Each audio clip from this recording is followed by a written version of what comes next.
He wears sunglasses while welding, just to look cool. His arc is consistent, and so is his character. Most banks accept his dimes as a form of currency.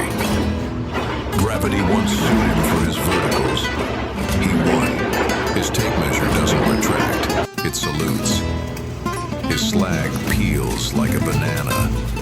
He once tacked so fast that the welder asked for a raise. Even overhead shots look up to him. He is the most welding man in the world. Stay grounded, my friends.